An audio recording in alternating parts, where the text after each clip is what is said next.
Licenciado. Mamani Flores Reinaldo, Presente, licenciado. Murga Valeriano Kimberly. ¿No está Kimberly? Está presente, licenciado, solo que su micrófono creo que no ve muy bien. Uchani Alaca Daniela Patricia.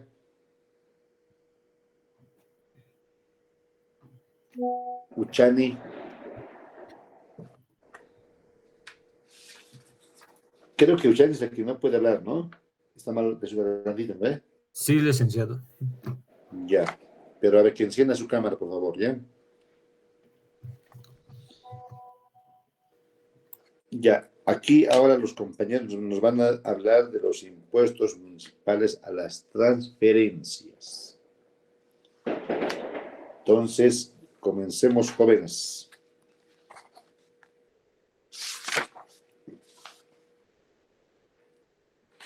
Está bien, licenciado.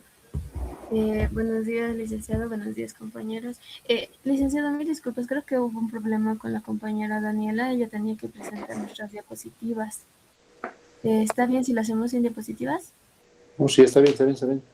Pero, Mm. claro, por la forma que me han pasado su trabajo, es de manera secuencial, ¿no ven? Sí, sí, sí, claro. Introducción, antecedentes, definición de impuestos a las transferencias. Después están hablando de los impuestos municipales a las transferencias. Lo han metido por artículos, cómo se aplica y a qué se aplica. Sí, eso vamos a estar explicando a la Ya, licenciada. ya. ¿Está bien? Sí, está bien. ¿Vamos a iniciarla? Sí. Está bien. Buenos días, licenciado. Buenos días, compañeros. Nosotros somos del IAMT. Bueno, vamos a empezar con los antecedentes. Los antecedentes de los impuestos a las transacciones se van a centrar inician desde la descentralización tributaria, donde los municipios adquieren la facultad de poder gravar las operaciones locales, como las transferencias de inmuebles y los vehículos, creando así fuentes de ingresos propios, como se observa en la Ley 840. Y su reglamento también buscando la autonomía y financiamiento local. El marco constitucional, y autonomía, la descentralización en Bolivia abarcó la ley 031, la 154 y la 482. Esto dio a los municipios, les dio una misión, que es crear sus propios impuestos para poder financiar eh, su gestión, así siendo La Paz el pionero con su ley municipal. La creación del IMT. Bueno, en perdón, la ley número 1606 de 1994 creó el impuesto municipal a las transferencias de inmuebles y vehículos automotores. Este les asignó un dominio tributario municipal.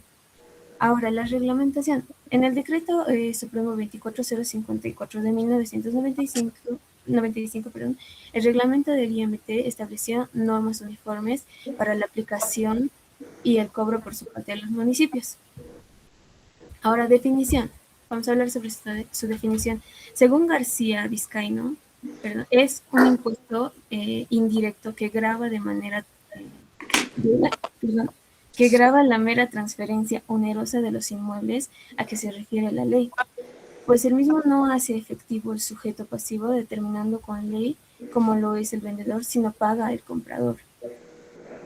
Pero acá también nos dice Héctor Balisario, dice que grava las transferencias de inmuebles ubicados en el país, o sea que se sigue el principio de la fuente sin tener en cuenta la nacionalidad, el domicilio, la residencia de las partes que intervengan en la operación.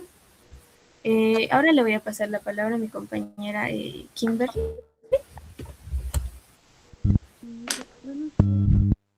El impuesto municipal a las transferencias es un tributo de carácter municipal que grava... No se escucha bien y pon tu cámara, por favor.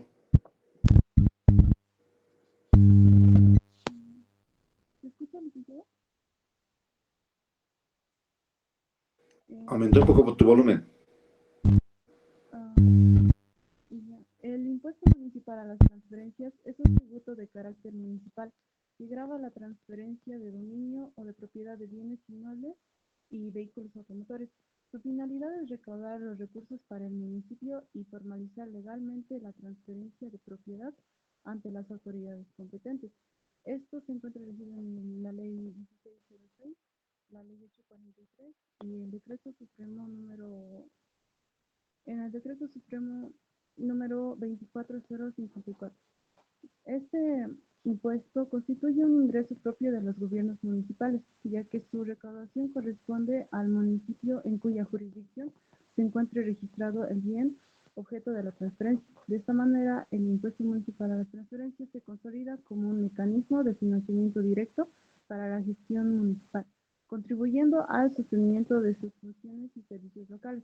Quedan excluidas de este dominio municipal a las transferencias realizadas de forma habitual. Por eso no se puede confundir con el impuesto a las transacciones. Em,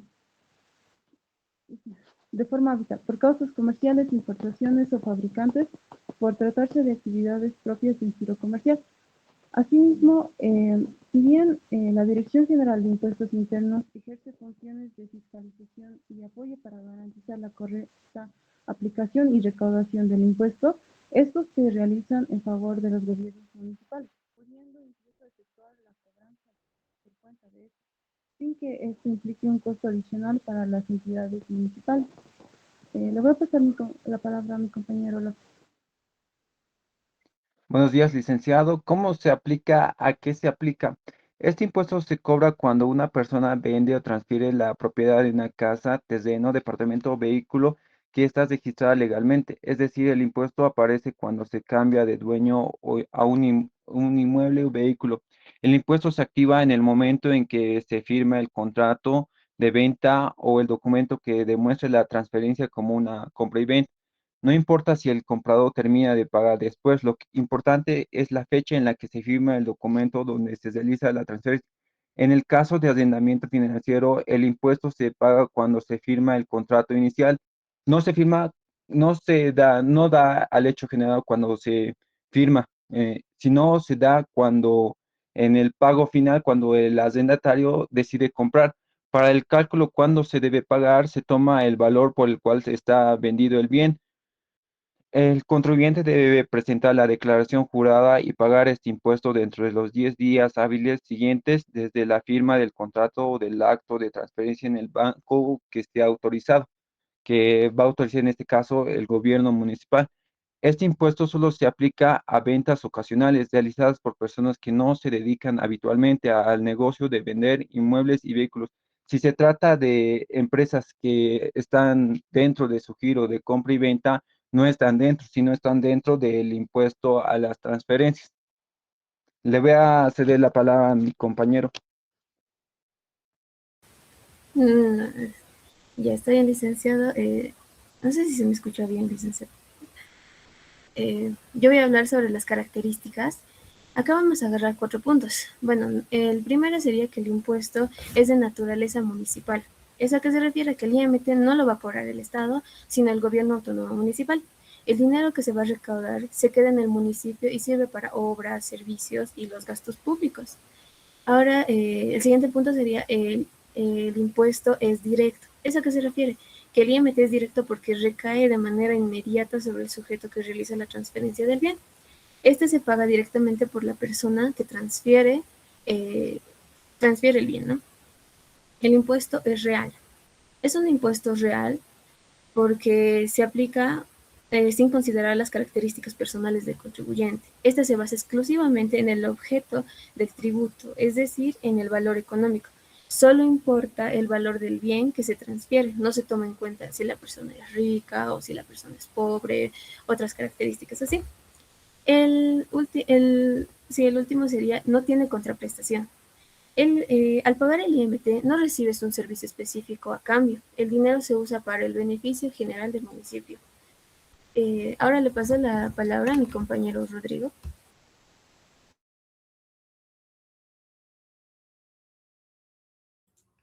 Buenos días, licenciado. Buenos días, compañeros. Yo voy a hablarles acerca del sujeto pasivo del IMT. En el caso del IMT, tenemos el sujeto pasivo, que es la persona natural o jurídica que es propietaria del bien inmueble o automotor que se encuentra en los registros del municipio. Esta persona es la que tiene que pagar el importe del 3% sobre el valor del bien inmueble o automotor. Ahora, si hablamos de las personas que están exentas, las exenciones que tiene el IMT son tres: son el Estado, las misiones diplomáticas y los organismos internacionales. Y no están exentas de estas mismas las empresas públicas, como son YPFB, ENDE, ya que su rubro es comercial y por tanto sigue vinculadas al IMT. Y sería esa mi parte. Le paso la palabra a mi compañero Rey. Buen día, licenciado. Buen día, compañeros. Yo voy a hablar sobre las sanciones del IMT impuesto a los municipales a las transferencias. Esto se aplica cuando el sujeto pasivo, que es el propietario de bien inmueble o vehículo automotor, no realiza un pago del impuesto en el plazo de 10 días de haber realizado el hecho generador. Y las sanciones el que se aplica son las multas, que es el 60% según el artículo 165 del Código Tributario, y el interés que es del 6% anual. En caso que el sujeto pasivo no paga el IMT o las multas e intereses, debe procederse a un embargo, en lo cual primero se le debe mandar una nota notarial especificando el plazo que debe pagar el IMT.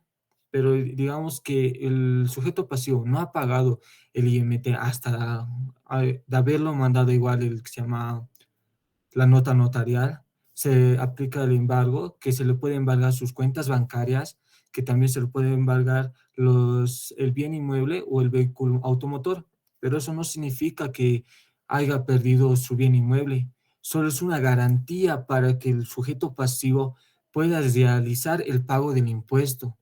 También también al sujeto pasivo se le impide vender, transferir o hipotecar el bien. Y eso sería todo, licenciado, de nuestro grupo. No sé si tengan algunas preguntas. Nosotros estaremos respondiendo con todo y gusto. Licenciado, voy a continuar con el ejemplo práctico.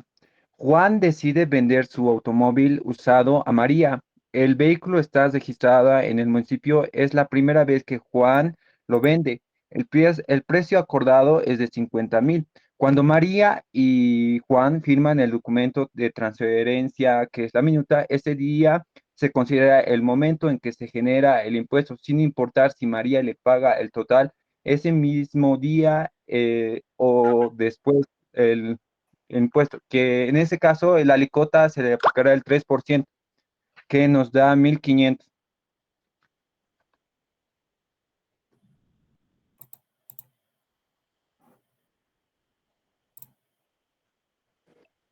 ¿Han entendido, jóvenes?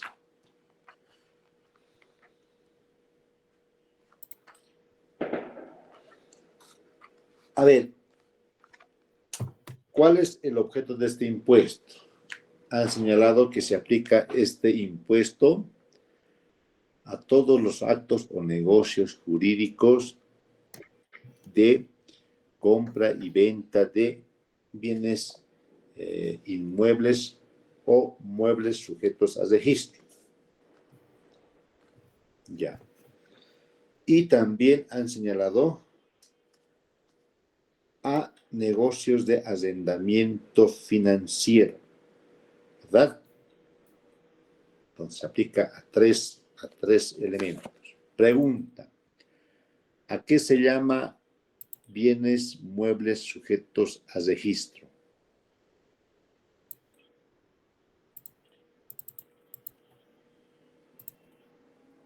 Bienes muebles sujetos a registro.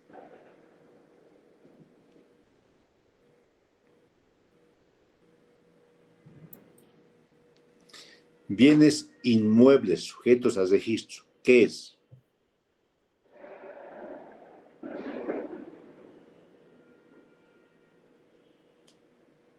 No sé. Aquellos bienes que pueden capturarse o moverse de un lugar a otro sin dañarse, licenciado. No te he entendido bien, tu audio está mal. aquellos bienes que pueden trasladarse, moverse de un lugar o sin dañarse, licenciado. Ya estás leyendo el internet.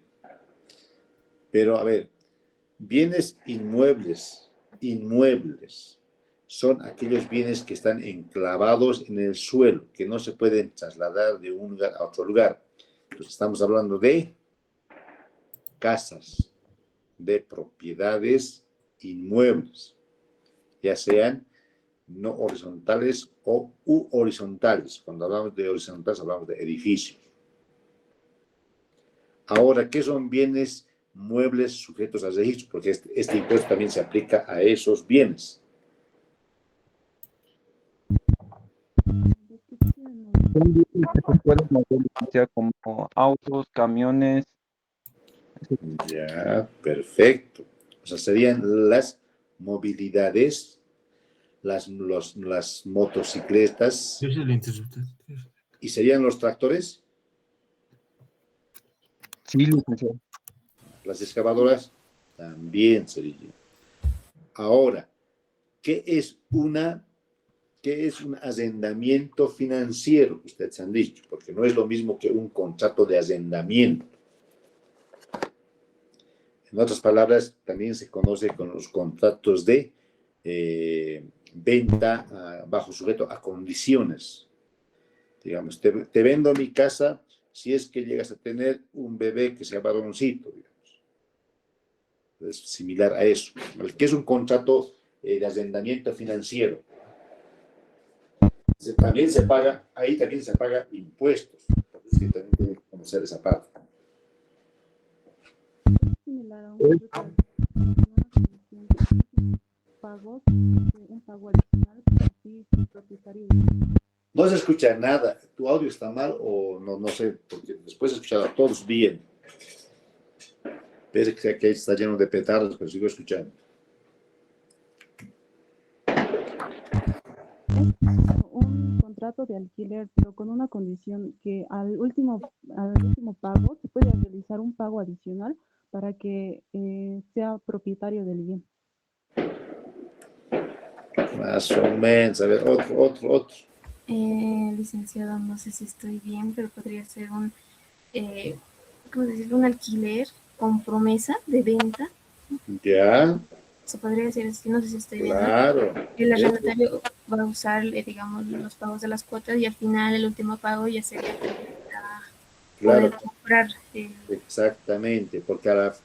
Porque si fuese solamente un contrato de arrendamiento, este impuesto no les recae, pues, pero es un contrato de promesa de venta que a futuro el arrendatario se va a hacer dueño de la propiedad. Ya, a ver, participación de los chicos. Licenciado, yo tengo una pregunta.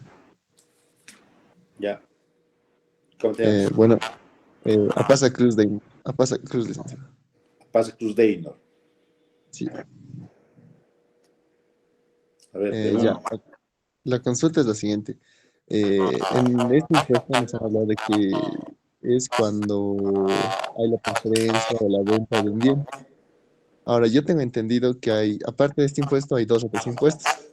Cuando es una venta, puede grabarse el crédito fiscal IVA juntamente con el IT y también puede ser el RC juntamente con el RC IT, o sea, con las retenciones correspondientes.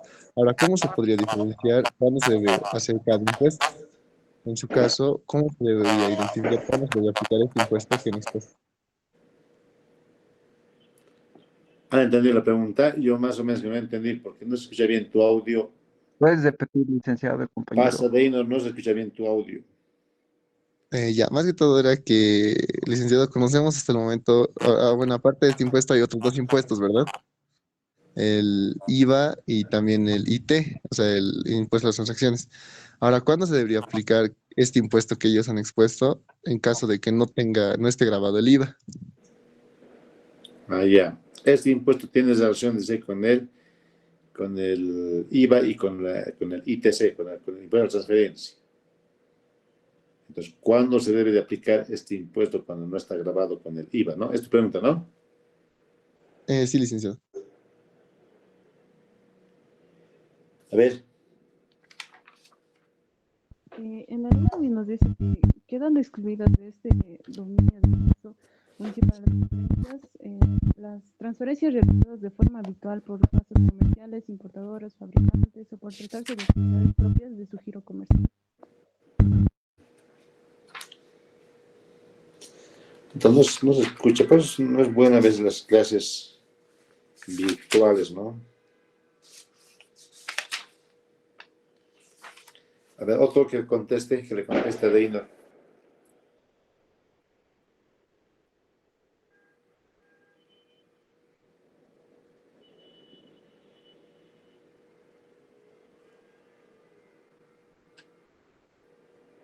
¿No? ¿Voy a repetir?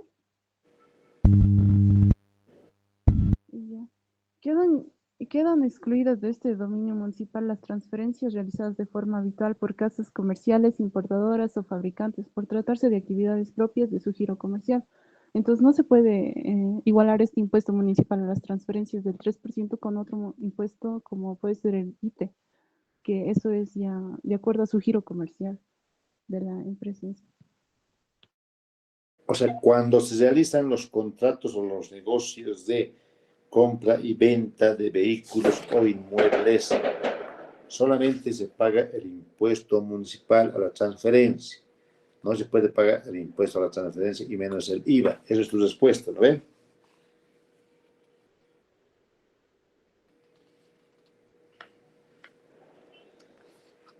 ¿Esta es tu respuesta? Por la naturaleza de esto, no puede ser de acuerdo a su giro comercial y pasando el IVA, el ITE sería ya de acuerdo a su giro comercial y correspondería a otro impuesto. A ver, cuando, por decir, hacemos un contrato por financiamiento, o sea, compramos una casa con financiamiento del banco, entonces al banco le damos un porcentaje y el banco da el otro porcentaje y compramos la casa, tendríamos, ahora ya no existe ese impuesto, ¿no? Teníamos que haber pagado el impuesto a la transferencia.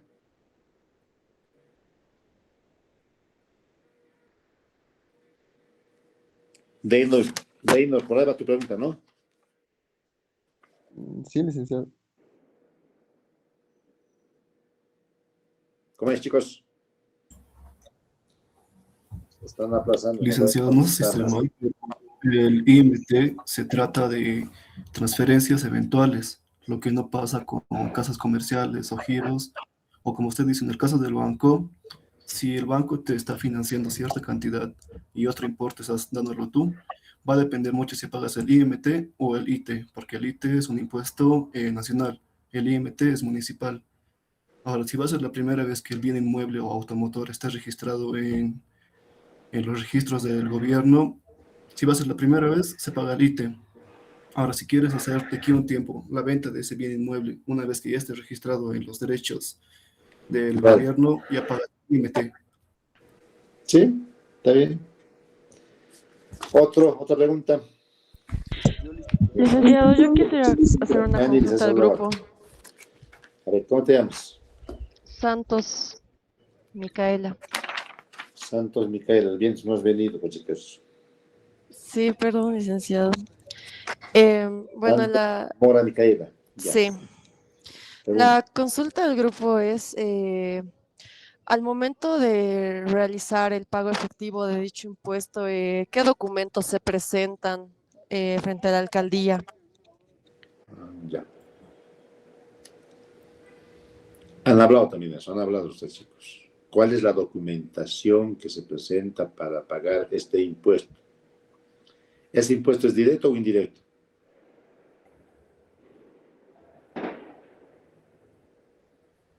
¿Quién paga el impuesto? Licenciado, lo que está puesto en la ley, basándome en la ley de la Paz 012, del gobierno municipal, está puesto que el que está pagando es el propietario del bien, por tanto sería un impuesto directo, pero ya en la práctica lo que pasa es que para agilizar más rápido los papeleos y la minuta de compra-venta, paga el comprador. En esos casos ya se volvería un impuesto indirecto. Y ahora, para responder la pregunta de qué papeles se necesitan para poder hacer una transferencia, se necesita la escritura pública de compra-venta, certificado del registro de inmueble, es un caso de bienes inmuebles. Ahora, en transferencias de vehículos se necesita el documento de compra y venta o de transferencia y el registro de vehículo. Ya, en la práctica, y también lo dice la ley, quien paga este impuesto es el comprador. Ya. Para la determinación tributaria, para la determinación de la obligación tributaria, es lo que da a aplicar esa pregunta de Micaela, no. ¿Qué se requiere? ¿Cómo se determina esta obligación tributaria? ¿Saben eso? De acuerdo a los datos de la minuta. No escucho nada. Licenciado, para determinar la base imponible del IMT, tenemos normalmente dos porcentajes para sacar esto.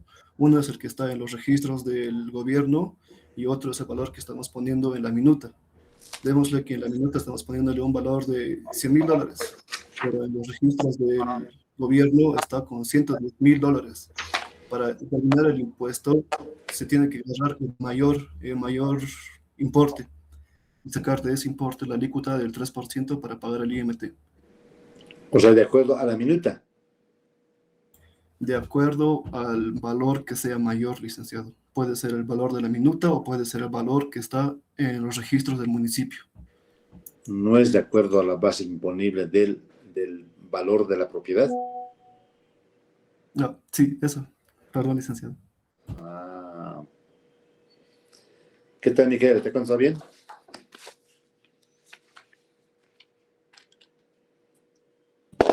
Sí, licenciado. Considero la respuesta correcta. Ya. A ver, otra pregunta. ¿Quién más quiere participar? Dicen, yo puedo participar. Los que han participado ya no, los que no han participado participen. Ya, otro. Licenciado. ¿Cómo te vas? Arce Cuenca Cristal. Cristal, participa. Ya, ¿se aplica dicho impuesto en las transferencias por herencia o por donación? Se aplica en los hechos de sucesión hereditaria o por donación, sí o no, y por qué sí o por qué no.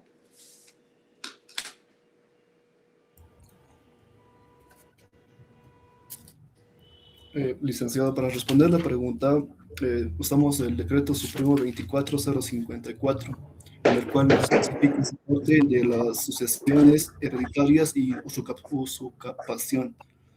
La donación en este caso, o las herencias, son de dominio tributario nacional y no tanto municipal, por tanto no están sujetas al IMT. Sí, perfecto. Ya las usucapiones.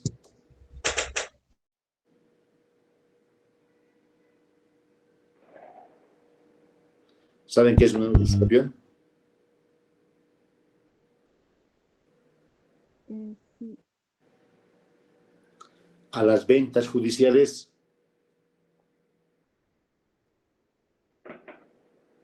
¿Se aplicará esto?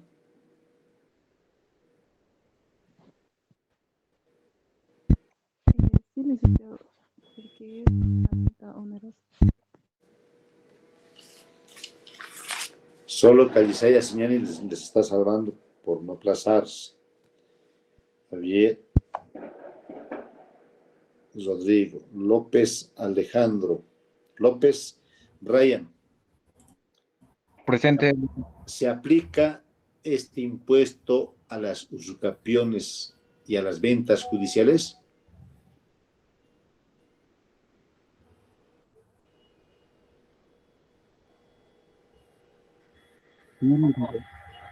¿Qué? No escucho nada. Creo que has dicho sí.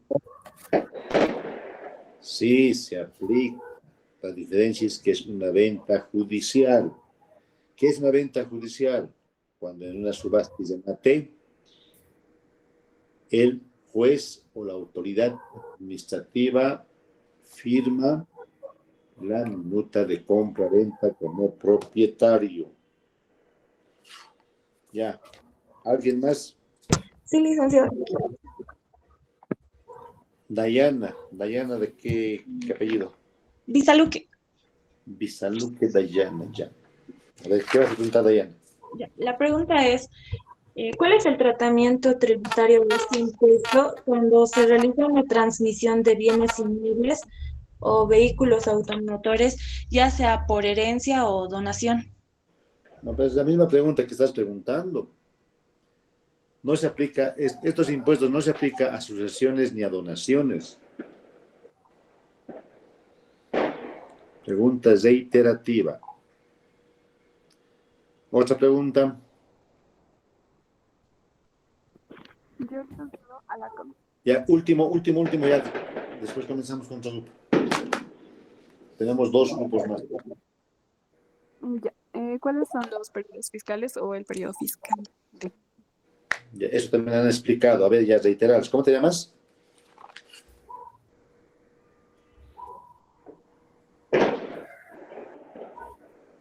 ¿Cuál es el periodo fiscal para pagar estos impuestos? ¿Cuándo se paga? Se está preguntando. Después de la firma del documento licenciado, tiene 10 días posteriores.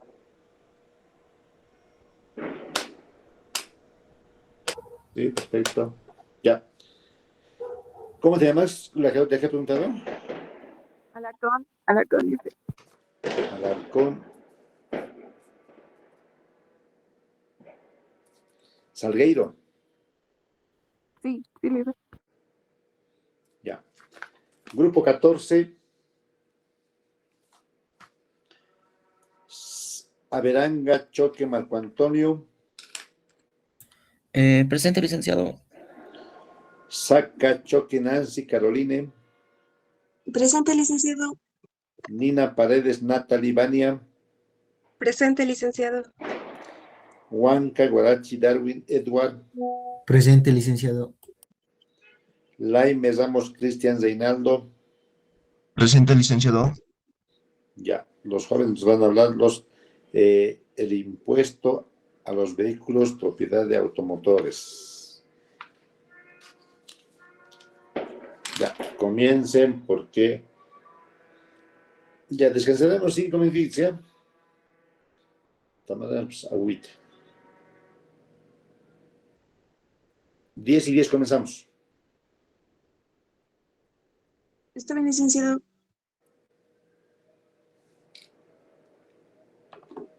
Alexa, aumenta volumen.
Ya, continuamos, chicos. A ver, comiencen.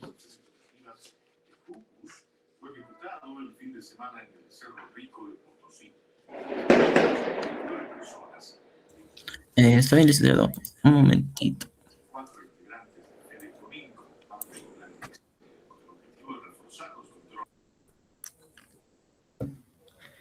Eh, bueno, primeramente, buenos días, licenciado. Buenos días, compañeros. Nosotros somos el grupo 14 que nos ha tocado exponer el impuesto a la propiedad de vehículos automotores. Eh, yo voy a comenzar con un breve antecedente. Un momentito, licenciado.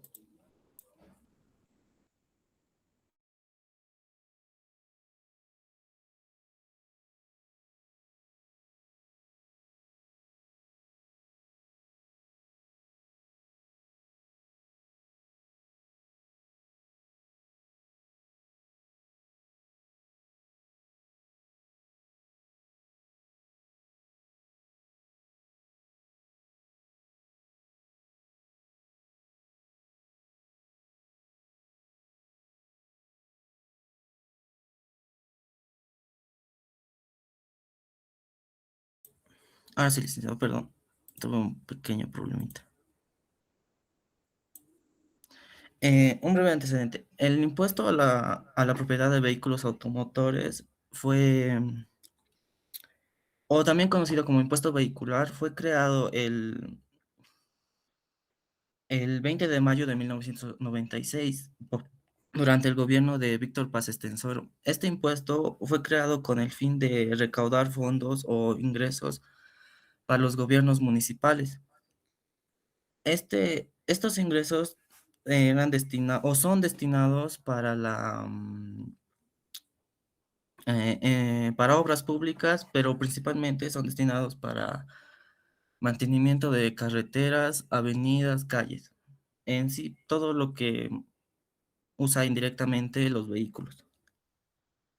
Como una definición, el impuesto a la propiedad de vehículos automotores es la obligación de pago que tiene el sujeto pasivo, que en este caso sería las personas naturales, jurídicas o sucesiones indivisas, con el fin de cumplir con este impuesto anual sobre la propiedad de vehículos de las personas naturales.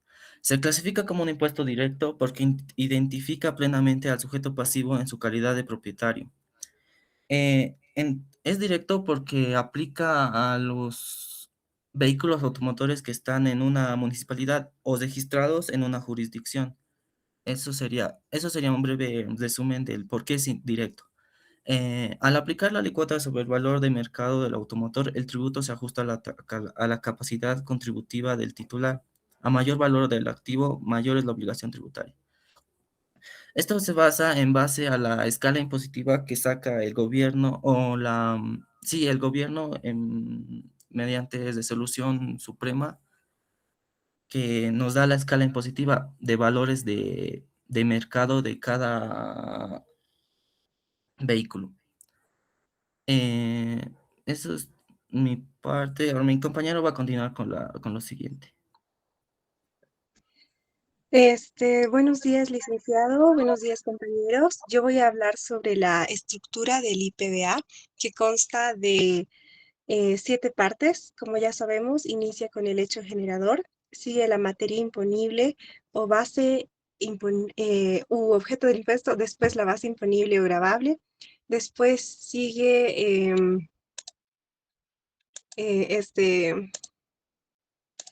la alícuota, el sujeto activo, el sujeto pasivo y las exenciones. Primero, ¿cómo nace este impuesto? La obligación de pagar este impuesto nace por el ejercicio del derecho de propiedad o posesión de vehículos automotores al 31 de diciembre de cada año. Esto quiere decir que si una persona compra un vehículo el 20 de diciembre, igual tiene que pagar el impuesto anual porque lo compró antes del 31 de diciembre. Por eso se recomienda que si una empresa o una persona quiere comprar un auto, sería mejor que lo compre a principios de enero del año. Después, la materia imponible u objeto del impuesto, que es por qué se paga el impuesto. El IPVA grava a la propiedad de vehículos automotores registrados dentro de la jurisdicción municipal respectiva.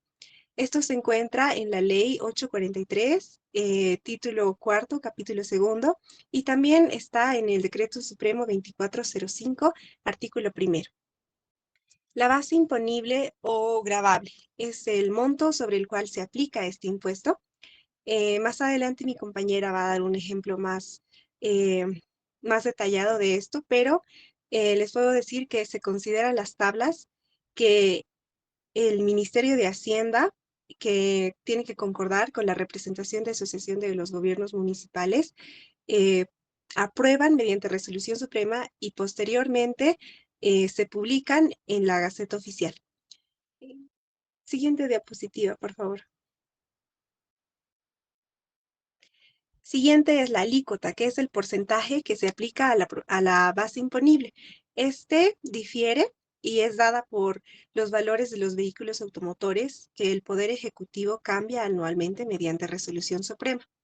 Un dato interesante y que todos debemos conocer también es que los vehículos de transporte público, carga urbana y de larga distancia pagan solo el 50% de la alícuota que les corresponde. El sujeto activo, que es el que se encarga de cobrar el impuesto, es el Gobierno Autónomo Municipal de la jurisdicción. En nuestro caso sería el Gobierno Autónomo Municipal de La Paz. Ningún otro puede cobrar este impuesto. Después, los contribuyentes. los que pagan este impuesto, los sujetos pasivos, son las personas naturales o jurídicas que sean propietarios de cualquier vehículo automotor, cualquiera sea su clase o uso. Una empresa puede comprar una camioneta, por ejemplo, y para, no sé, transportar su inventario, va a pagar este impuesto. Así como también una persona que se compra una motocicleta que la usa solo para su transporte.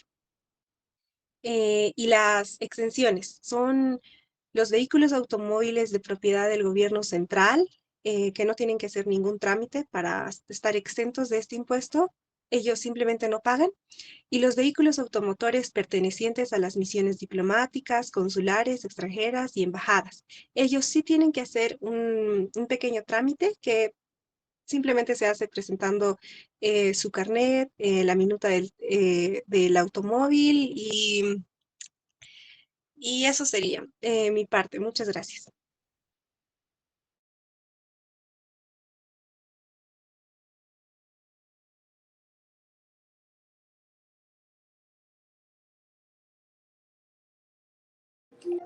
¿Han acabado? No, licenciado, sigue el caso práctico. ¿Podrías cambiarle la diapositiva, por favor? Buenos días, licenciado y compañeros. Yo voy a exponer sobre el caso práctico y el primer paso que tenemos que tener es determinar la base imponible y ya luego tenemos que determinar lo que es el impuesto a la propiedad de vehículos automotores. Para determinar este impuesto tenemos los siguientes datos. Es una vagoneta con una cilindrada de 2500 cc. Su país de origen es de Japón. El modelo es de 2022. ¿Tiene motor turbo? No, su tracción es doble. Tiene 5 puertas y está en el departamento, se registró en el departamento de Santa Cruz y con el gobierno municipal de Guarnes. Son datos que necesitamos para poder determinar la base imponible y ver cuánto va a pagar cada año. La siguiente diapositiva, por favor. Bueno, acá lo que se ve es la tabla, lo que tenemos que buscar es el país de origen. Si se ubica ahí está, que como dijimos antes, es de Japón. Esto se ve, esto es un valor de tablas y aquí se puede ver lo que es la cilindrada de cuánto a cuánto es. En este caso, como dije anteriormente, es de 2500. Entonces, en esa tabla donde dice cilindrada, dice desde hasta 4000. Entonces, ajustamos eso y tenemos lo que es el valor de 361.060 que se utiliza en la fórmula que se muestra ahí arriba, que es valor en tabla por paréntesis 1 más paréntesis factor de incremento, que vamos a verlo después, menos el factor de decremento. Cerramos el paréntesis, otro paréntesis y lo multiplicamos por el factor de antigüedad. Lo siguiente, por favor. Ahora se detecta lo que es la depreciación.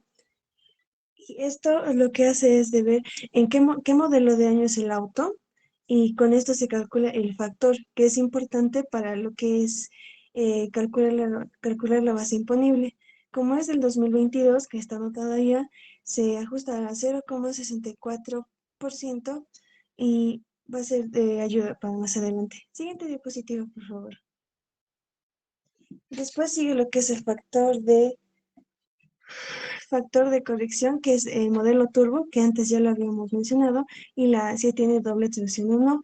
En este caso, disculpe, el factor turbo es de 0 y el factor de tracción es 0,15. Y de esto se calcula lo que es el factor de incremento y es sumar el factor turbo más el factor de tracción. Y como tenemos aquí 0 más 0,15, se queda ahí. Siguiente diapositiva. Luego se calcula lo que es el factor de decremento. Y esto se hace con la clase de vehículo y cuántas puertas tiene esta. Se calcula si tiene 2 o 3 puertas, pero hay autos que son con eso, con eso, y en este caso son de 5, así que se pone 0. Entonces el factor de decremento va a ser 0. Ya tenemos más datos de la tabla. Siguiente diapositiva, por favor. Luego sigue lo que es calcular la base imponible, como ya lo habíamos mencionado antes, se pone todos los datos y sale lo que es el precio de 228.854. La siguiente diapositiva. Y esto solo es un dato para lo que es calcular eh, lo que tenemos que pagar anualmente. Y si vemos en esta tabla, se ve como tenemos que ver en esta tabla de qué valor hasta qué valores. En este caso es de 2.401, 1.022 hasta 482.043. Y si vemos la cuota es de 5.242 anualmente, es de 3%. El excedente va a ser de 2.224.698. Y con eso ya se va a poder determinar lo que es otro dato más. El siguiente, por favor. Ahora, con otra fórmula ya se hace lo que es el monto determinado que tenemos que ya pagar por último, que se hace con otra fórmula, lo que es la cuota fija, que ya la habíamos tenido antes, más el porciento, que lo habíamos calculado con la alícuota del 3%, la base imponible, que ya habíamos tenido ese dato, menos el excedente, que ya la calculamos en la anterior tabla. Y el monto determinado ya se hace lo que es la operación y sale de 7.829 bolivianos que tiene que pagar cada año. Esto se dice sin aplicar lo que es el descuento si es que el vehículo es para lo que es uso público. Eso sería el caso, licenciado. Muchas gracias.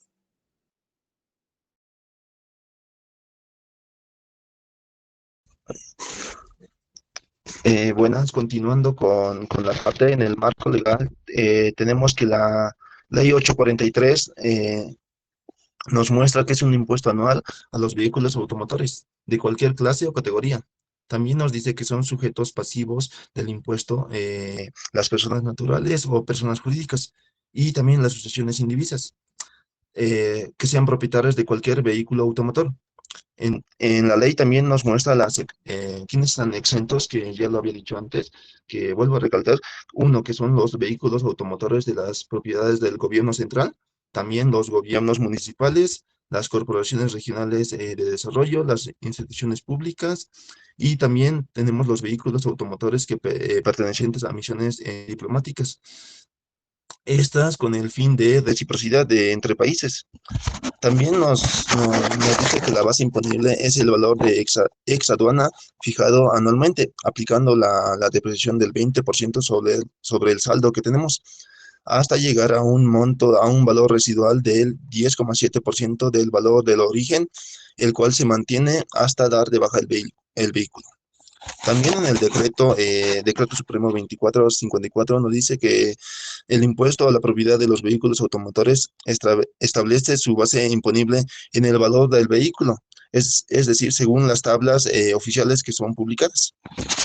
También en la Ley 2492 del Código Tributario nos dice que regula las obligaciones formales y materiales de los contribuyentes, incluyendo el pago anual antes de la fecha del vencimiento.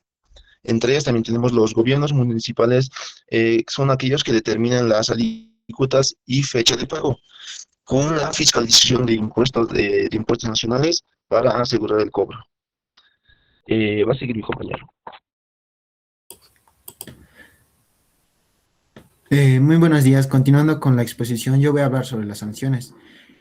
Como sabemos, voy a hablar sobre las sanciones del impuesto a la propiedad de vehículos automotores, también conocido como impuesto municipal a la propiedad de vehículos automotores. Las sanciones de este impuesto se calculan más en multas o intereses, que se calculan en UFBs, que es Unidad de Fomento a la Vivienda.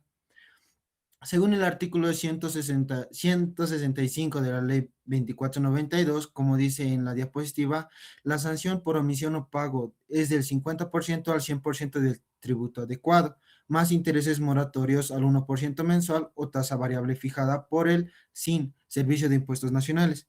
¿Qué nos quiere decir esto? Que las sanciones se dan mayormente o están regidas por la Ley 843, el Decreto Supremo 24205, que está estipulada el 23 de diciembre de 1995, en el cual nos dice que este impuesto no se va a cobrar en efectivo, sino se va a cobrar en efectivo, pero no se va a calcular en eso, sino en UFBs.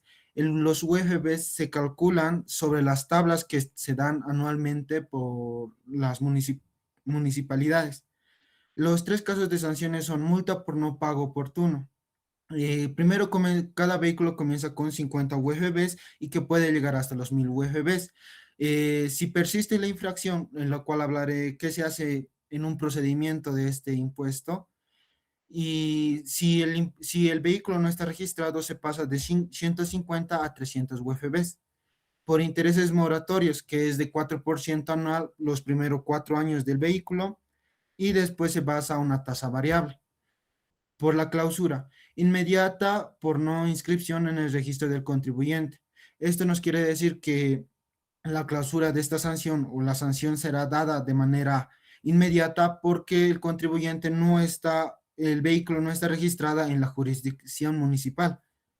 En casos graves como en evasión de superior al que el vehículo llega a las 10.000 UFBs, se aplicarán penas legales, es decir, que será de 3 a 6 años, como dice en la diapositiva, de sanción o de prisión, y una multa equivalente al 100% de la deuda tributaria. Continuando también con los procedimientos, cómo se da este procedimiento de este impuesto. Primero, llega un aviso en el cual nos estipula que tenemos una sanción que hemos cometido, en el cual se abre 2 casos. Primero, podemos subsanarlo esto, pero en el caso de no hacerlo, se pasa a hacer la sanción de esta, en el cual nos dan 20 días hábiles para solucionar o pagar los UFBs y pagar al ente recaudador, o también esto, si lo pagamos en esos 20 días plazos que tenemos, también se nos habilitará un favor, se diría en pocas palabras, un 50% de descuento. La siguiente diapositiva, por favor. Pasando con los beneficiarios. En Bolivia, los beneficiarios del impuesto a la propiedad de vehículos automotores, el IVA, son los gobiernos autónomos municipales, en los cuales estos cobran estos impuestos para las obras públicas, para los servicios públicos, y esto para los ciudadanos naturales y jurídicas y también están dadas, esto beneficia a las personas naturales y jurídicas a las cuales pagan este impuesto, y lo cual estos impuestos se reciben están dadas en los gobiernos municipales, en los cuales recaudan, y estas están sometidas por la recaudación y fiscalización del Servicio de Impuesto Nacional. Eso sería todo. Gracias.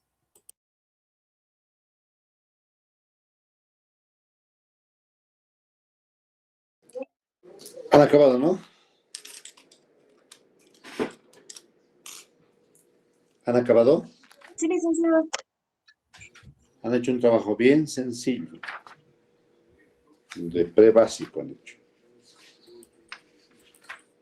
Ya, a ver, existen 2 tipos de impuestos, los impuestos fijos y los impuestos variables, ¿no ven? Y el impuesto a los vehículos, ¿qué tipo de impuesto es?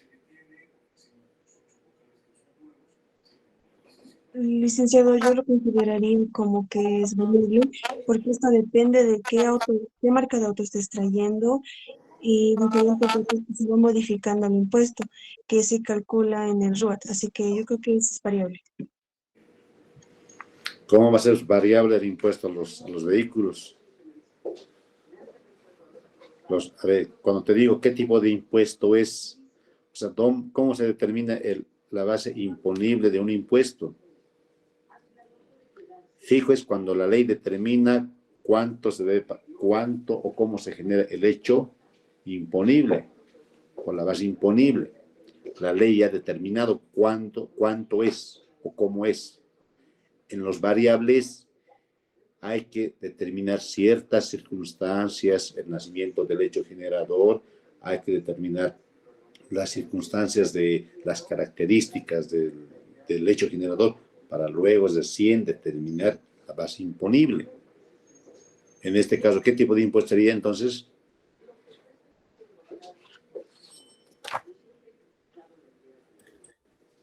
Licenciado, para mí sería ambas. ¿Por qué? ¿Cómo va a ser Porque ambas? No existe la palabra ambas. tendría la unión de las dos, porque en la impuesto variable a mayor precio del automóvil sería mayor el impuesto. A Ya está bien, mayor, ya está bien. Han hablado ustedes de tablas, ¿no ve? Han hablado de tablas.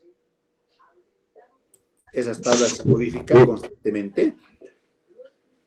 se modifican anualmente, licenciado. Ya, anualmente se modifican. Esas tablas, ¿cómo se fijan? Mediante una...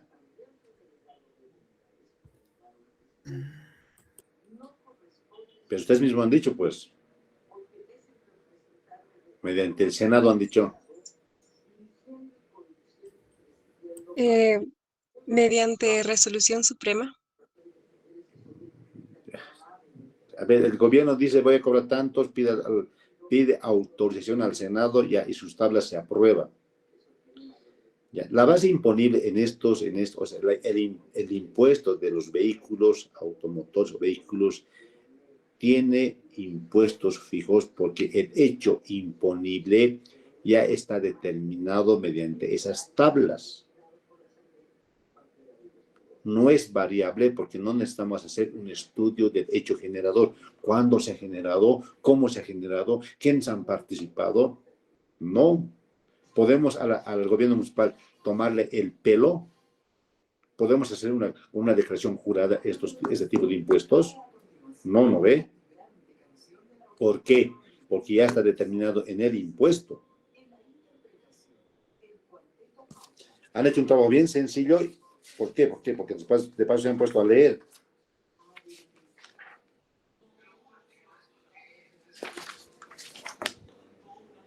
A ver, ¿qué pasa? Ustedes han dicho que solamente pueden pagar los propietarios. ¿No ven? ¿Qué pasa con los poseedores o con los detentadores? Licenciado, eso entra en los sujetos pasivos, son los casos especiales. Ya. Según lo que investigamos, en Bolivia generalmente no hay un cambio de nombre como tal, hacen contratos privados y generalmente se hace una minuta de transferencia.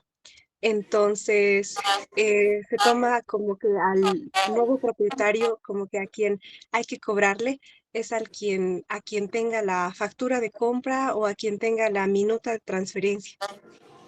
Ya, a ver, en la práctica lo que sucede, esto es lo que dice la compañía, es verdad. Pues en la práctica sucede que no hacen la minuta de transferencia, solamente hacen documentos privaditos. ¿Ya?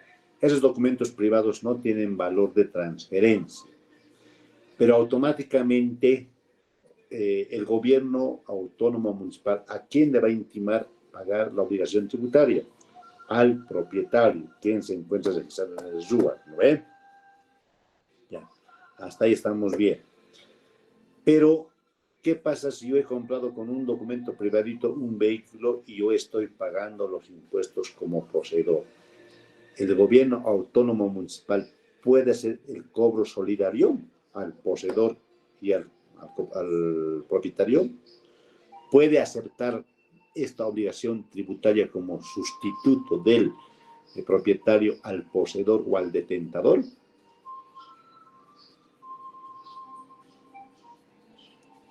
Eso pasa todos los días. Ese hecho está en el día cotidiano donde ustedes como contadores, como auditores, tienen que asesorar. Han hecho un trabajo bien sencillito, pero claro, no sé, han copiado, no sé dónde han copiado esto. No han hecho un estudio profundo. A ver, ¿cómo es de los poseedores? ¿Qué dice el nuevo decreto del 5503? ¿Qué dice? Habla también de esto, de los vehículos.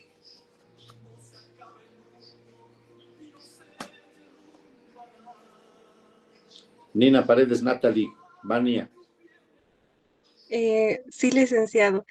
Que se llama, a lo que también investigamos era el doble cobro por el impuesto.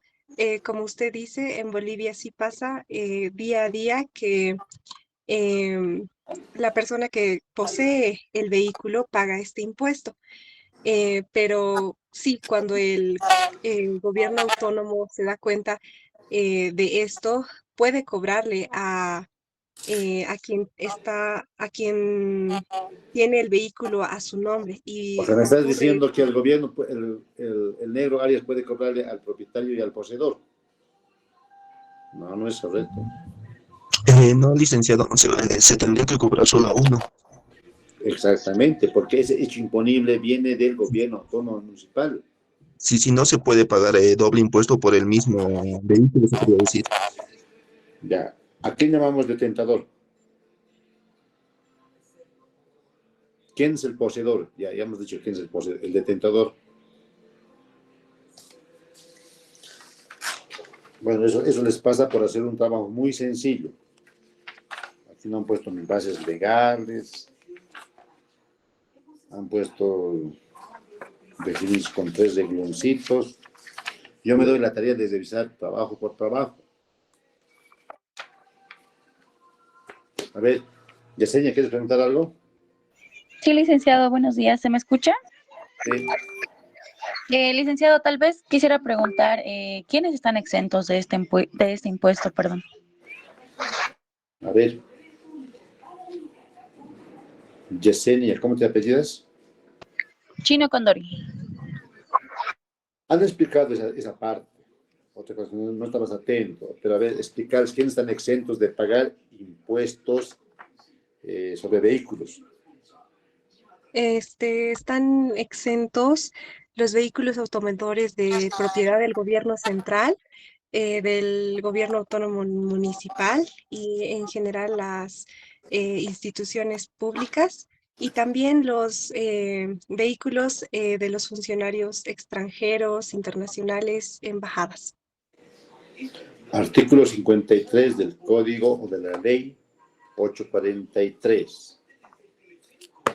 Ya, este impuesto no es tan complicado. Ya, pasaremos. Que comiencen el último grupo.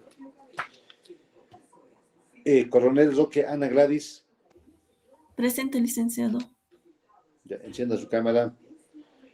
Condori Pinto Jocelyn Osiris. Presente, licenciado. Buenos días. Flores Mamani Esther Gladys. Presente, licenciado. Buenos días. Paco Condori Jazmín Isabel. Presente, licenciado. Buenos días. Velasco Araya Melanie. Presente, licenciado. Buen día. Ya, las compañeras van a hablar del impuesto. ¿Qué es esto? Pues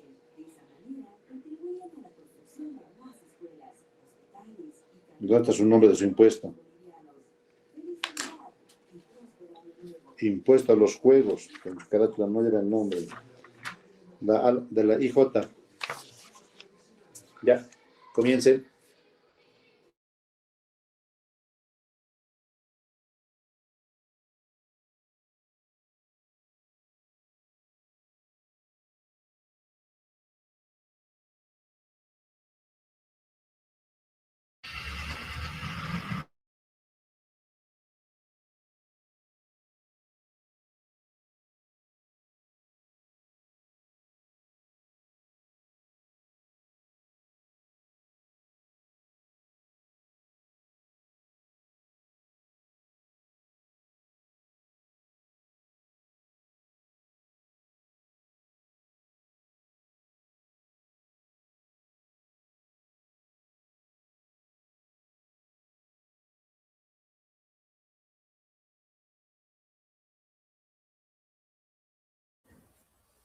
Buenos días, licenciado. Buenos días, compañeros. Nos ha tocado nuestro grupo, el grupo 15, impuesto a los juegos. Siguiente, por favor.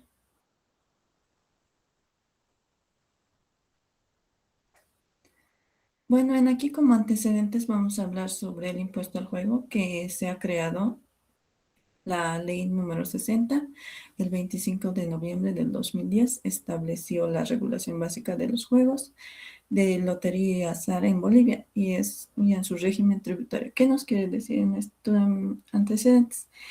Que esto surge a una respuesta del Estado a la necesidad de regular y controlar las actividades del juego de azar, que históricamente ha generado altos ingresos, pero también riesgos sociales.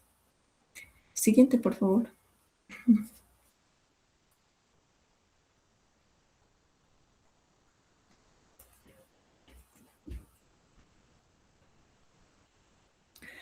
Bueno, en concepto podemos hablar que el impuesto a los juegos es un tributo que se grava la realización de los juegos de azar y apuestas, ya sean lícitos y autorizados por el Estado, como loterías, casinos, bingos, rifas, sorteos y otras actividades similares.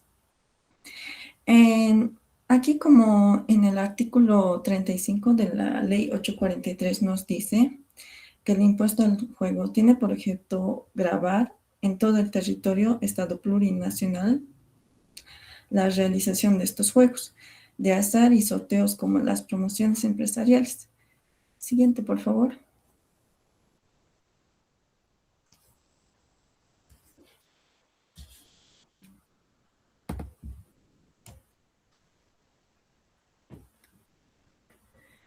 ¿Qué tipo de impuesto es? Este impuesto es específico que grava la actividad, no es un IVA ni un impuesto sobre la renta de la naturaleza primordial. Se ubica en el bloque de tributos especiales creados por la Ley Sectorial número 060 y administrados por el SIN en coordinación con la JO. Aquí podemos también decir que ¿quiénes son el sujeto pasivo? El sujeto pasivo son los que realizan las actividades de juego de azar y sorteos en cualquiera de sus modalidades o promociones empresariales. También podemos hablar que cómo se genera un hecho generador. Se perfecciona en juegos de azar y sorteos en el momento del precio, de la percepción del precio, y en las promociones empresariales en momento del sorteo al momento de la entrega del premio cuando exista ese sorteo. También podemos decir cómo se graba. Esto se graba los juegos de azar y sorteos en promociones empresariales. Y podemos decir quiénes pagan este impuesto. Son las personas jurídicas, privadas o públicas que realicen esta actividad directamente o a través de terceros. ¿Quiénes no pagan? Estos juegos de lotería, juegos de azar y sorteos son destinados íntegramente al beneficiario, asistencia por enfermedad o accidente o por desastres naturales o epidemias. Aquí podemos ver que la alícuota de esto para los juegos de azar es el 30% y el 10% son para las promociones empresariales. Bueno, esa sería mi parte, licenciado.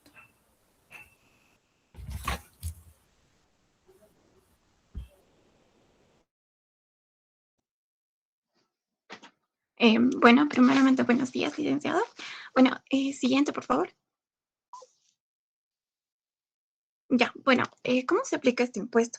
Este impuesto se aplica, bueno, cabe mencionar, ¿no? Que este impuesto, como mencionó mi compañera, fue establecido mediante la ley 060. Entonces, ¿dónde especifica eso? Bueno, en la ley, para empezar, para que este impuesto sea aplicado, este impuesto tiene que ser, bueno, se podría decir que es uno de los requisitos que tiene que ser aplicado dentro del territorio nacional, ¿no? Para que se aplique este impuesto, ¿no? Esto involucra a todos los juegos de azar de cualquier clase, tipo, modalidad que podría ser. Ya podría ser mediante organizaciones de cualquiera sea, ¿no? Su modalidad. Pueden ser tecnológicos, digitales, televisivos, bueno, esto también nos indica que tiene que ser con la presencia de los participantes, ¿no?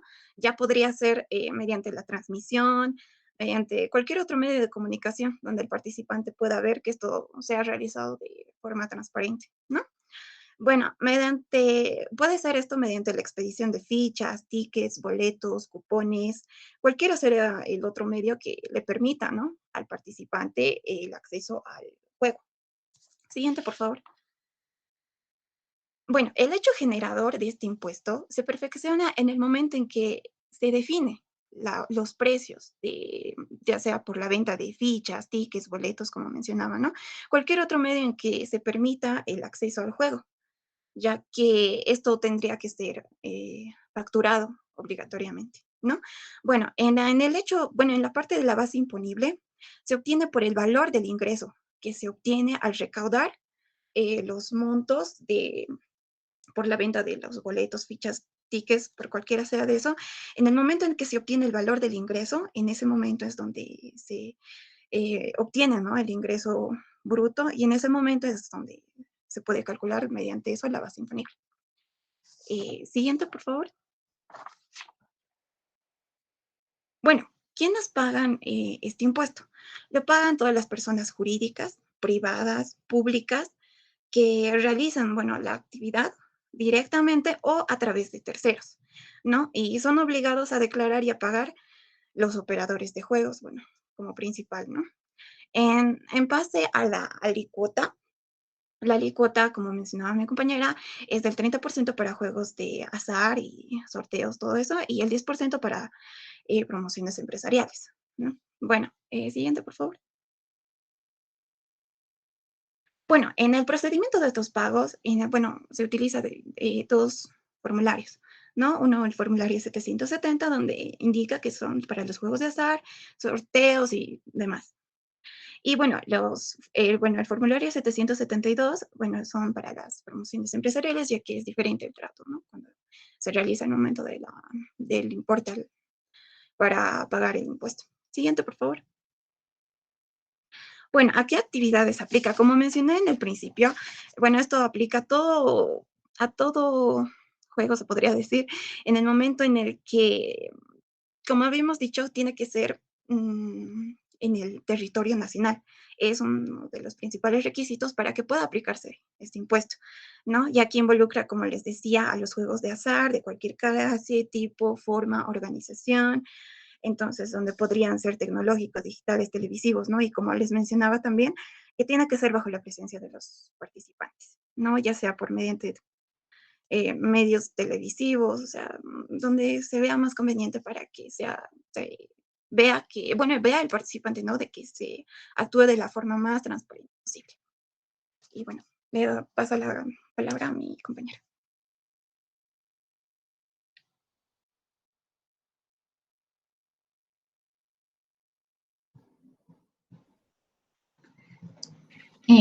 Continuando con la exposición, ¿quiénes son los contribuyentes obligados? Bueno, los obligados al pago de este impuesto son todas las personas naturales o jurídicas bolivianas o extranjeras que realicen actividades de juego con fines de lucro en territorio boliviano.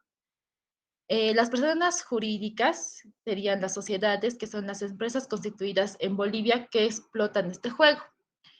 Las personas naturales serían los empresarios unipersonales autorizados para operar juegos, menos común en casinos grandes, pero posible en salas de juego familiares o medianas. Las sucursales de empresas extranjeras, establecimientos de empresas internacionales de juego que operan en Bolivia. Operadores extranjeros con colocación en Bolivia, aquellos que desde el exterior ofrecen juegos cuyas apuestas se colocan o pagan en Bolivia. Los casinos de juego, que son los establecimientos dedicados principal o exclusivamente a juegos de mesa, es decir, ruleta, póker, punto y banca. Salas de juego, que son los lugares con predominio de máquinas tragamonedas electrónicas o mecánicas. Las salas de bingo, donde se juega bingo tradicional o electrónico. Las agencias de loterías y pronósticos.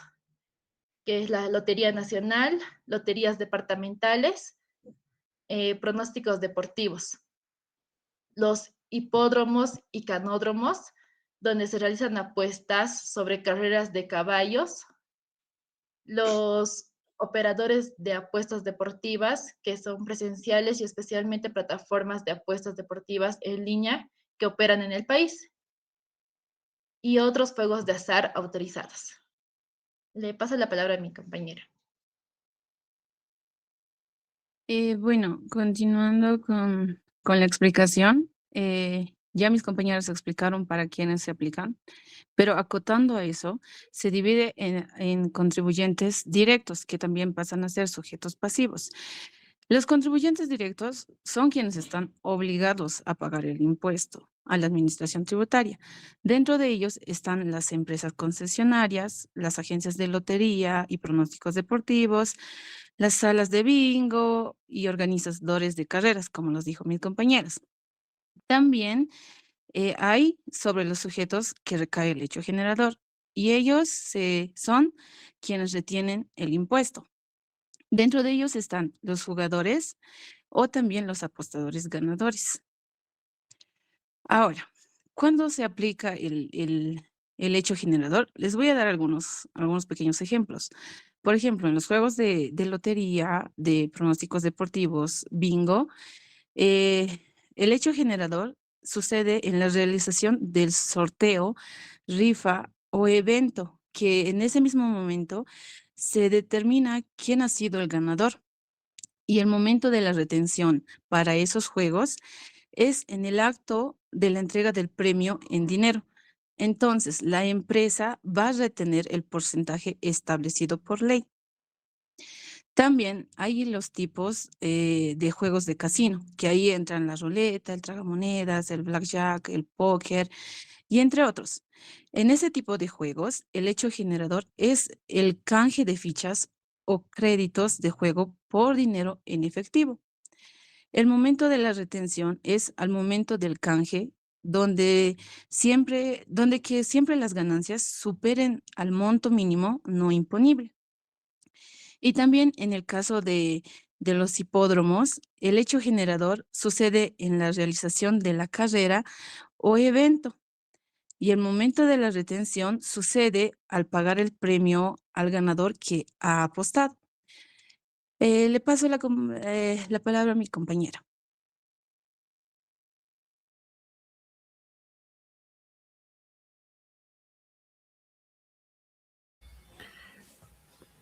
Bueno, continuando con la explicación, ahora vamos a mostrar de cómo también es el tema de la liquidación y el llenado del formulario. Un momentito. Ahí. En este caso vamos a hacer uno para los juegos de azar y otro para las promociones empresariales. En este caso la empresa Cusa SRL se dedica a la actividad de juegos de azar, ya sea las máquinas de juego, juegos de póker, blackjack y una rueda americana o una rueda de la fortuna. Aquí nos dice que estos son los ingresos del mes de septiembre, que se ha logrado obtener un ingreso de 100,000 bolivianos. Según estos datos, tenemos que declarar el formulario, pero antes vamos a identificar un poco más de lo que llega a ser el hecho generador y el sujeto pasivo. En este caso, el sujeto pasivo viene siendo la empresa, ya que genera ingresos por la actividad y desde ahí nace la obligación de declarar y pagar el impuesto. El hecho generador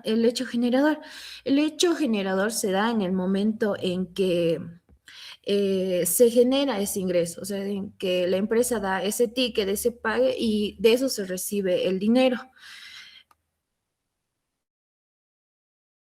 Y ya sea esto, bueno, eso se considera lo que es el hecho generador. Ahora vamos con la base imponible. En este caso, nos dice que 100,000 bolivianos son los ingresos del mes de septiembre. Para hallar la base imponible hay que restar el ingreso menos el IVA. En este caso tenemos 100,000 bolivianos, sacamos el 13% y con el 87% bueno, multiplicamos por el 30% y 26.100 bolivianos es lo que se debe declarar y pagar por este impuesto. Como pueden ver aquí, tenemos la liquidación, en este caso es el formulario 770. En la sección A podemos poner todos los datos de la empresa, como pueden ver aquí, el NIT, el mes en que se está declarando, el año y la fecha. Y como pueden ver aquí, tenemos, bueno, en la sección C, aquí ya aparece lo que les estaba explicando. Total de ingresos, en este caso sería 100.000 bolivianos. Sacamos el valor agregado, que sería 13.000 bolivianos. Luego del 87% viene siendo 87.000. De ahí sacamos el 30%, el 30% en este caso. Y es lo que se debe declarar. Ahora, para el caso de las promociones empresariales. Para las promociones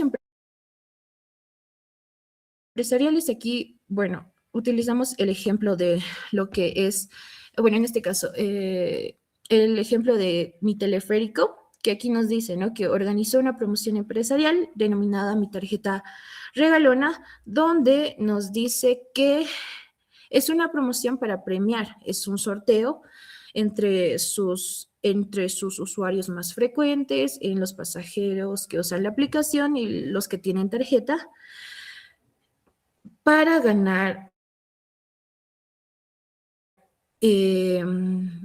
premios en especie y en efectivo.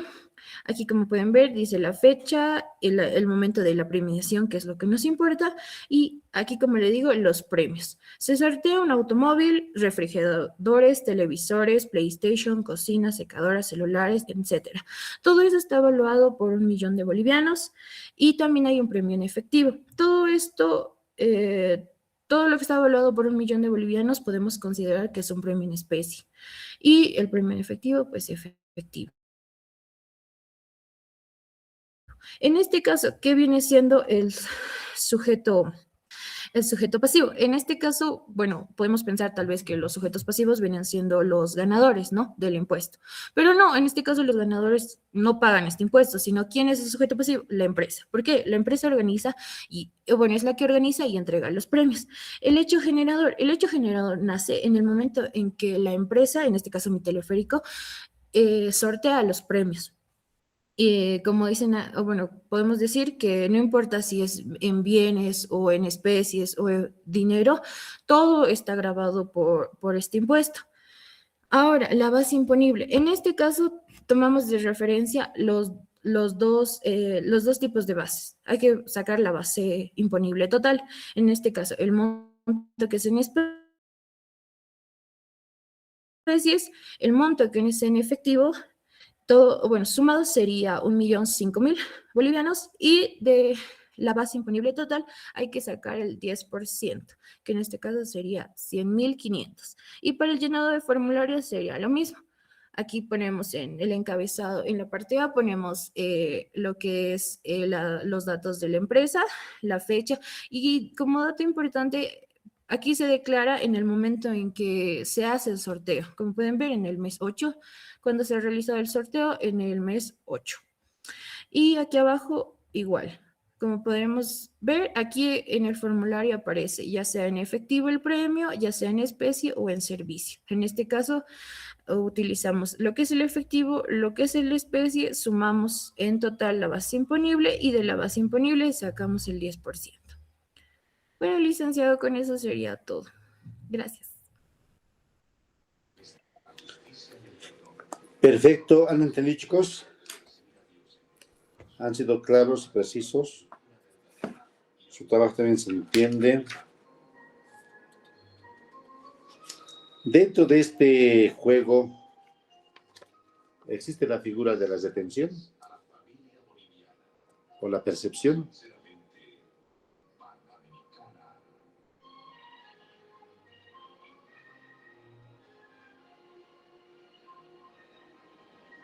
Osiris.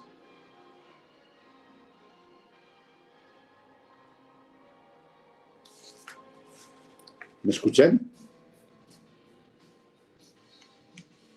Sí, licenciado, se escucha. Ya. Sí, licenciado. Escucharé. ¿Existe la figura de la retención o de la percepción? No, licenciado, no existe. Solo existe la percepción, no existe la retención. Ya. ¿Cómo existe la percepción?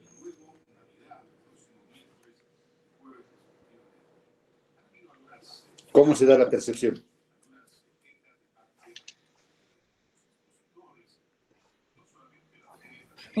Puede ser cuando el organizador del juego que hace, digamos, los juegos de casinos, rifas, sorteo o apuestas, cobra el impuesto al jugador y luego lo entrega al Estado, o el jugador soporta el impuesto pero no lo declara.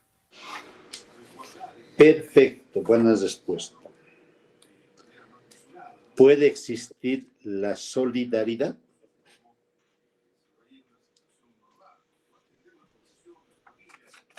Hemos hablado de la solidaridad mancomunada, de la solidaridad simple.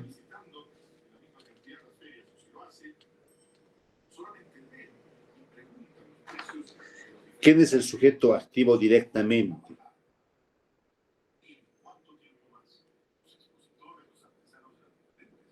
Perdón, el sujeto pasivo, es decir. El sujeto pasivo directamente, ¿quién es?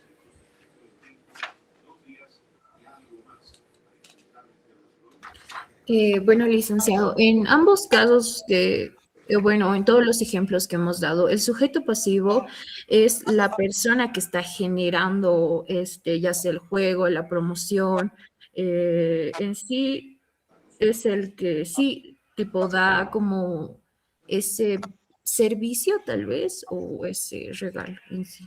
Ya, el artículo 36 del Código o de la Ley 443 dice el sujeto pasivo es la persona o el sujeto que puede ser natural, que puede ser jurídica, puede ser extranjero.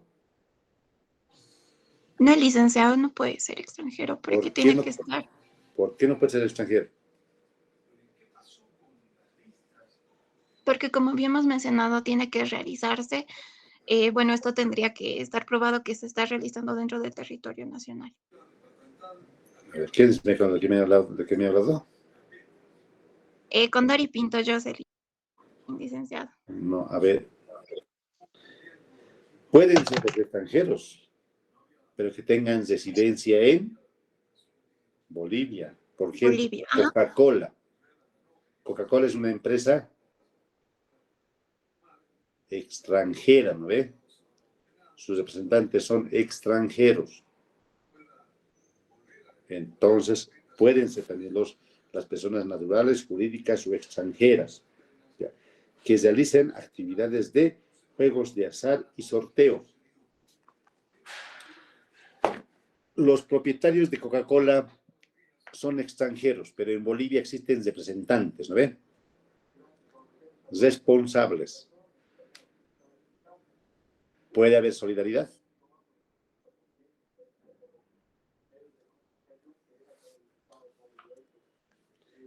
Todo eso hemos avanzado. ¿No me he dejado entender o qué? Bueno, licenciado, en este caso sí puede haber solidaridad. Es cuando dos o más personas conjuntamente por el pago del impuesto, la administración tributaria puede exigir el total a cualquiera de ellas, por decirlo. Ya, está bien, buena respuesta. ¿Puede haber perdonazón?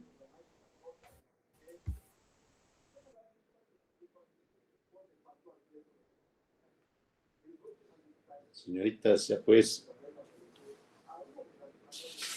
Yo no creo que me vengan a repetir Bueno, la ley y todo licenciado, aquello. Quiero que bueno, vengan a licenciado, razonar. en este caso, el perdonazo sí puede haber solo cuando el Estado lo establece o mediante una ley o una norma especial sería, en este caso. Sí, puede haber. El perdonazo puede atacar el capital.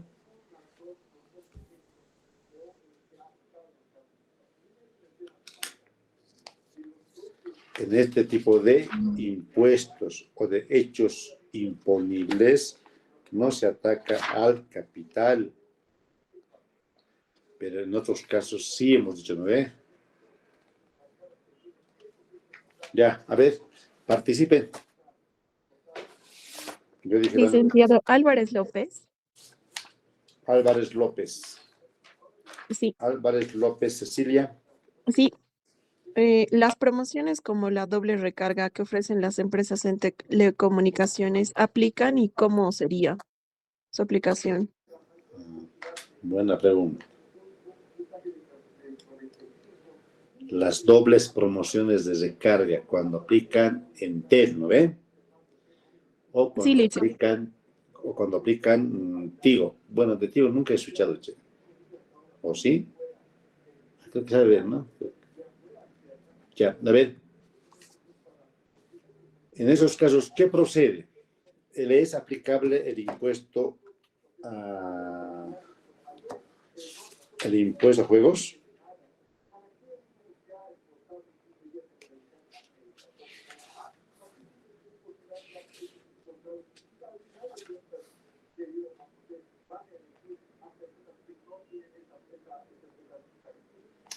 Ya pues, chicos, ya es las 11 o ya es las 11. Nos vamos hasta las 12 si nos...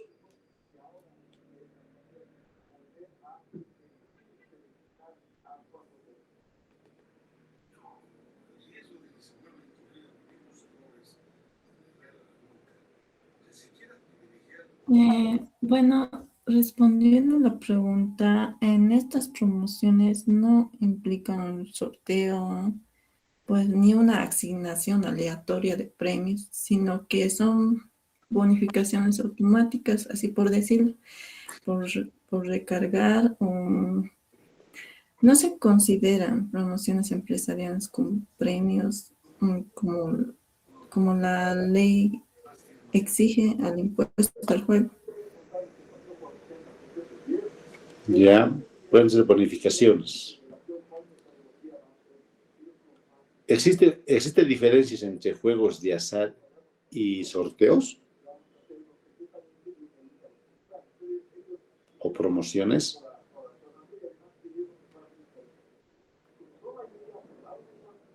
¿Hay diferencias?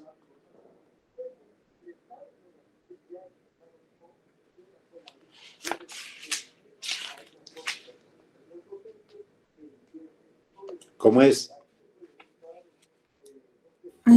Bueno, podemos decir que en los juegos de azar, ya que son una actividad, el resultado depende principalmente de la suerte. El participante paga para jugar o apostar, pero existe este riesgo de ganar o perder dinero.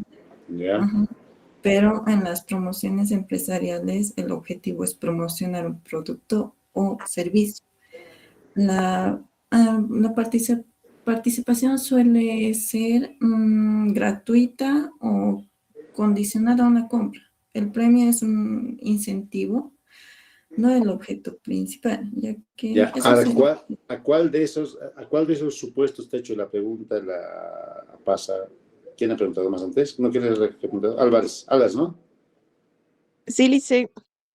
Álvarez López, ¿a cuál de esos supuestos te va esa pregunta?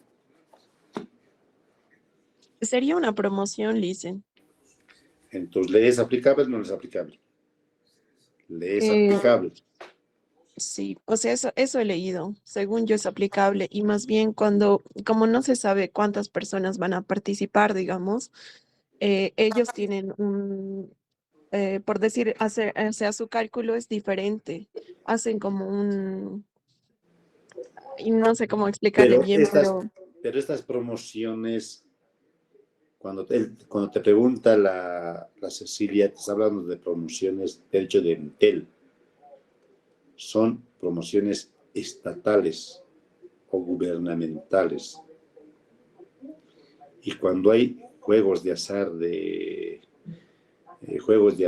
o sorteo o estas promociones y que tienen la característica de ser estatal,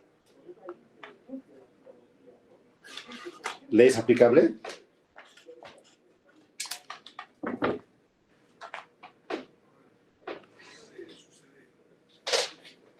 ¿Cómo es?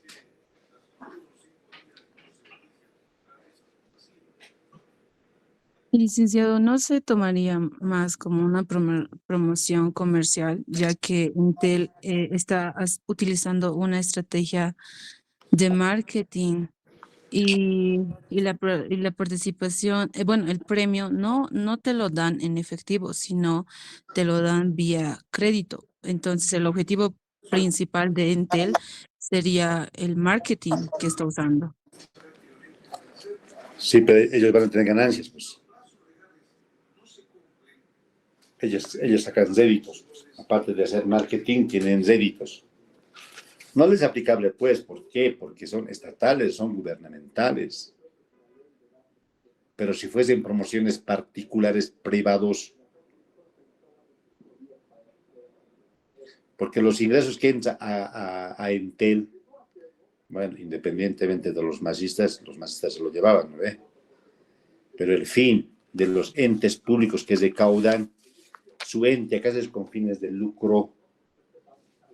Los fines nunca son fines de lucro, sino que ¿cuáles son los fines de la recaudación de los entes públicos? Hemos hecho en el primer tema, no como una contraprestación, o como una contraprestación, pero no, pero de carácter abstracto, genérico, para cumplir las necesidades de los habitantes. Y eso está en la ley 843. Ya, una pregunta más. A ver, ¿quién ha participado? Los que quieren ganarse puntos. Ya, ¿nadie más? Voy a llevar lista. Segaza, Aruquipa, Weimar, Denilson. Presente, licenciado. Zabaleta, Anti, Sonia, Pamela. Presente, licenciado. Yuxa, Tarki, Sharis, Bania. Presente, licenciado. Yapunina, Ian, Miguel. Presente, licenciado. Bisaluki, Mamani, Mónica, Dayana.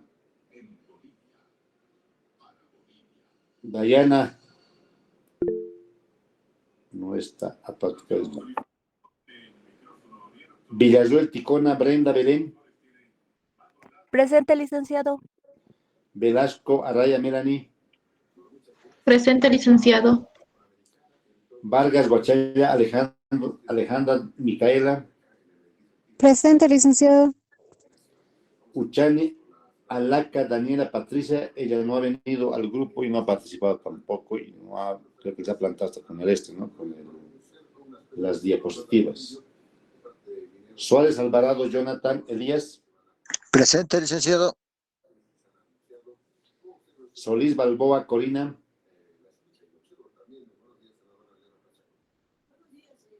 Sirpa, Calizaya, Carlos, Joel. Presente, licenciado. Santos, Mora, Micaela.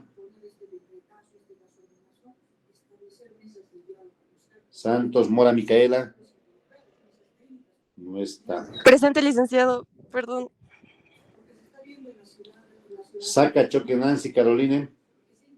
Presente, licenciado. Romano, Vela, Diego, Alejandro. Presente, licenciado. Ramos, Mercado, Roger, Esteve. Presente, licenciado. Ramos, Condori, Joel, Alejandro. Presente, licenciado. Quiñones, Mamani, Reinaldo. Poma, Alanoca, Evelyn, Juliana. Presente, Quiñones, licenciado, perdón. Plata de la Vega, Hans Alejandro.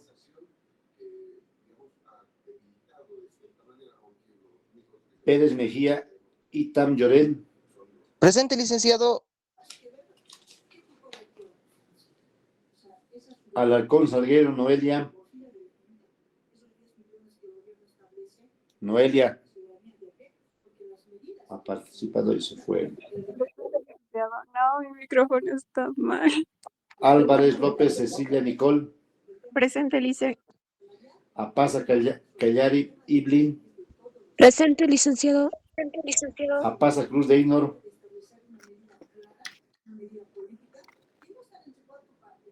Apasa Guaypara Tatiana. Presente, licenciado. Apasa Quispe Milka Belén. Presente, licenciado. Arce Cuenca Cristal Geraldine. Presente, licenciado. Ábalo Velázquez Kevin. Presente, licenciado. Averanga Choque Marco Antonio. Presente, licenciado. Bautista Agliahuanca Vidal. Bautista Pari Melanie. Calderón Flores Paola Andrea. Calderón Peralta Valeria. Presente, licenciado. Calizaya Romero Carolina. Presente, licenciado. Calizaya Siñanis Rodrigo. Presente, licenciado. Calizaya Arguata Daniela Nicole. Presente, licenciado. Chan Villanos José Javier.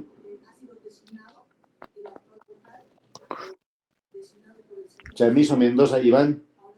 Presente, licenciado.